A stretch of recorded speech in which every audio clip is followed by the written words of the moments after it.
महाप्रलय का स्वरूप इतना भयानक है कि सुनते ही आपके रोंगटे खड़े हो जाएंगे। क्या होता है उस महाप्रलय से पहले और बाद में? कौन लाता है महाप्रलय? कौन बचता है उस महाप्रलय के उपरांत?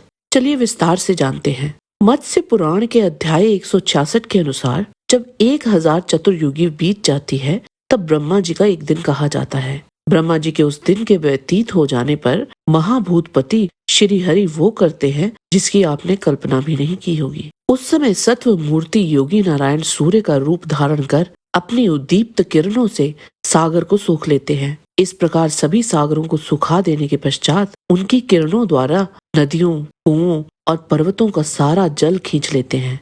फिर वे किरणों द्वारा पृथ्वी का भेदन करके रसातल में जा पहुंचते हैं और वहां पाताल के उत्तम रस रूप जल का पान करते हैं। तत्पश्चात पुरुषोत्तम नारायण प्राणियों के शरीर में निश्चित रूप से रहने वाले रक्त आदि सभी गीले पदार्थों का रस ग्रहण कर लेते हैं। तदोपरांत भगवान श्री हरि वायु रूप होकर संपूर्ण जगत को प्रकंपित करते हुए प्राण, अपान, समान, उड़ान और व्यान रूप पांचों प्राण वायुओं को खींच लेते हैं। तदंतर सभी देवगण, पांचों महाभूत, गंध, प्राण, शरीर ये सभी गुण पृथ्वी में विलीन हो जाते हैं। जिह्वा, रस, स्नेह ये सभी गुण जल में लीन हो जाते हैं। रूप, चक्षु, विपाक ये गुण अग्नि में लीन हो जाते हैं। स्पर्श, प्राण, चेष्टा ये सभी गुण वायु का आश्रय ग्रहण कर लेते हैं।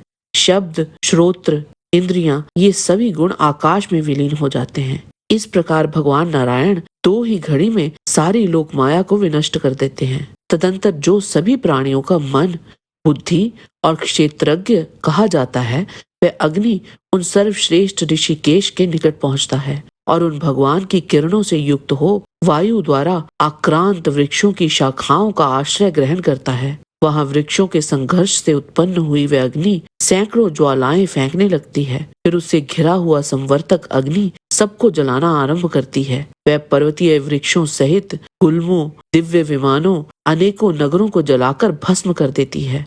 इस प्रकार लोकों के गुरु स्वरूप श्री हरि समस्त लोकों को जलाकर पुनः युगांत कालिक कर्म द्वारा समूची सृष्टि का विनाश कर देते हैं। तदुपरांत महाबली विष्णु सैकड़ों हजारों प्रकार की वृष्टि का रूप धारण कर दिव्य जल रूपी हवि से पृथ्वी को तृप्त करते हैं।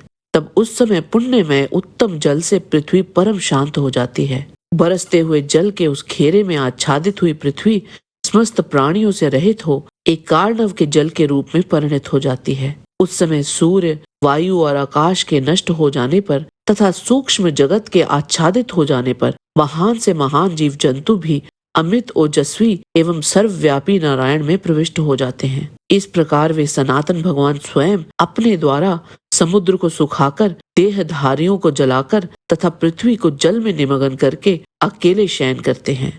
अमित पराक्रमी कार्णव के जल में व्याप्त रहने वाले एवं योग बल संपन्न नारायण योग का आश्रय ले उस एकार्णव के जल में अपना पुराना रूप धारण कर अनेकों हजारों युगों तक शयन करते हैं। उस समय कोई भी उन अव्यक्त नारायण को व्यक्त रूप से नहीं जान सकता। वह पुरुष कौन है, उनका क्या योग है, वे किस योग से युक्त हैं, वे सामर्थ्यशाली भगवान कितने समय तक इस एकार्णव के विधान को करेंगे, इसे कोई नहीं जान सकता। उस समय ना कोई उन्हें देख सकता है, ना कोई उनके निकट पहुंच सकता है। उन देव श्रेष्ठ के अतिरिक्त दूसरा कोई भी उनके विषय को कुछ नहीं जान सकता। इस प्रकार आकाश, पृथ्वी, वायु, जल, अग्नि, प्रजापति, पर्वत, सुरेश्वर, पितामह ब्रह्मा, वेद समूह और महर्षि इन सबको प्रशांत कर वे पुनः शयन की इच्छा रखते हैं। अंधकार से आच्छादित हुए भगवान अपने स्वरूप के प्रकाश से प्रकाशित हो मन को सत्व गुण में स्थापित कर वहां विराजित होते हैं। वे ही सत्य रूप हैं। यथार्थ परम ज्ञान भी वे ही हैं। उन्हीं को परमोत्कृष्ट यज्ञ पुरुष कहा जाता है। इसके अतिरिक्त जो दूसरा पुरुष नाम से विख्यात है वह पुरुषोत्तम भी वही हैं। जय श्री हरि। आज के वीडियो में बस इतना ही। आशा करते हैं कि आपको हमारा ये वीडियो पसंद आया होगा। कृपया इसे लाइक और शेयर अवश्य करें। किसी भी प्रकार की त्रुटि के लिए आप सबसे क्षमा याचना करते हुए आपसे निवेदन है कि प्रेम पूर्वक परम पिता परमात्मा को मन में धारण करें और बोले वैदिक सनातन धर्म की सदा ही जय।